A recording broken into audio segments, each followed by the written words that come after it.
When Manchester United lifted the Champions League in 2008, it was the third time in the club's history that they'd won the European Cup and their second under Sir Alex Ferguson.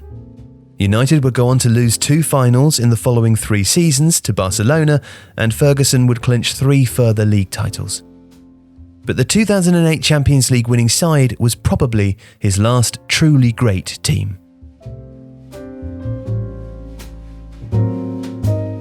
Manchester United strode through European competition in 2007-8.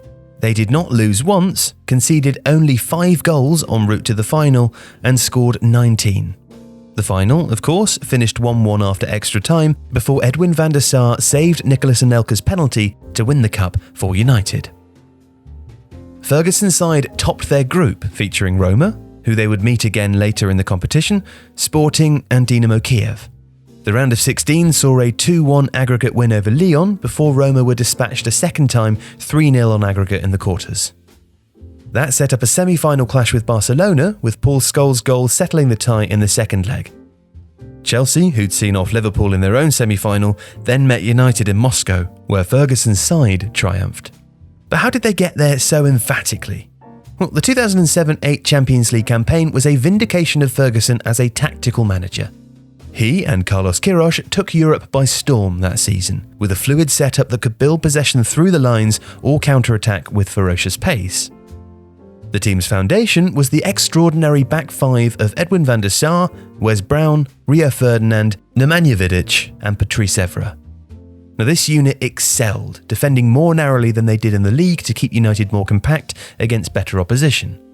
Brown's unusual height at right back, 6'1", gave United solidity in the air and against set pieces, while van der Sar allowed them to push higher, as did the pace and ball-carrying ability of Ferdinand.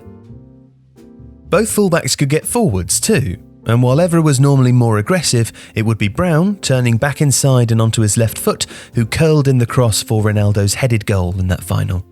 The unit was brilliantly balanced. Vidic brought steel and aerial dominance, while Ferdinand was an elegant and skillful ball carrier who read the game better than any other English defender of that generation. And in goal, van der Sar was a genuine sweeper keeper who allowed United to build attacks from the back.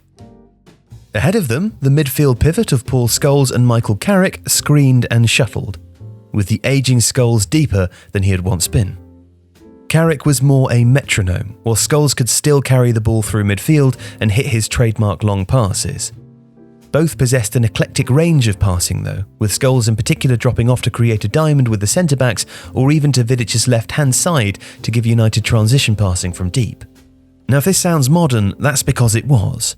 A number of the tactical facets of United in 2007-8 are commonplace now. And while both Scholes and Carrick could pass long to meet the runs of Ronaldo or Rooney, United would also happily play through the lines, with strikers dropping off or wide players tucking inside. For every defensive system, United had a passing solution in midfield, in part because Scholes had adapted to his deeper role so well. But it was ahead of this back 7 where United truly came alive. Ferguson and Queiroz created a flexible system that largely defended in a 4-4-2 or a 4-4-1-1, with Carlos Tevez and Wayne Rooney alternating.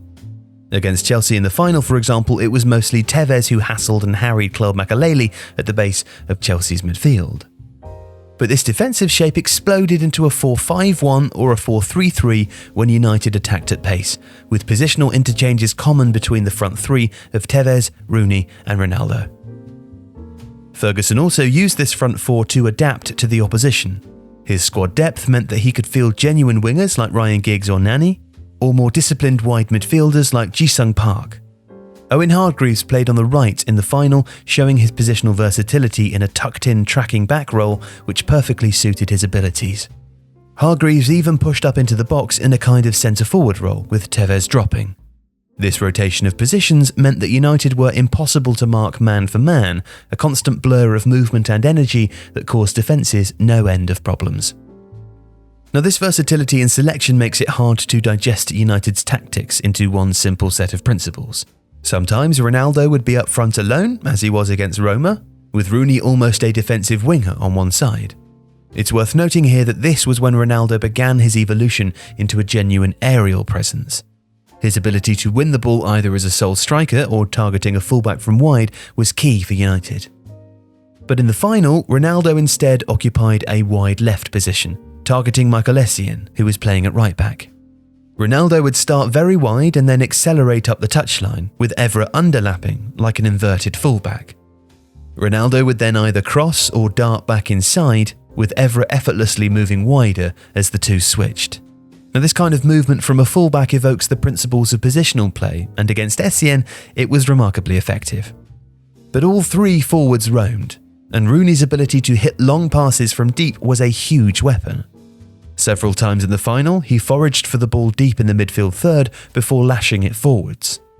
The finest example, where he picks the ball up in the right back slot, glides past Carvalho and hits a long crossfield diagonal to Ronaldo, is counter-attacking at its finest. Ronaldo's cross was met by Tevez, who brought a fine stop from Petr Cech. Carrick's follow-up is then saved by Cech as well.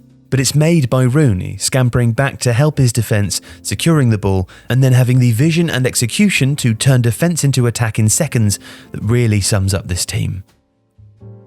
It was a team that won Ferguson his second European Cup, but it also showed how he could adapt. The trademark 4-4-2 with quick wingers and alternating strikers of 1999 was echoed in this side at times. But Ferguson was changing. The use of a more fluid front three, often without someone in the designated striking role, was modern and innovative. And it's one of the many things that made him great. An ability to move with or even anticipate the times and adjust his tactics and squads accordingly.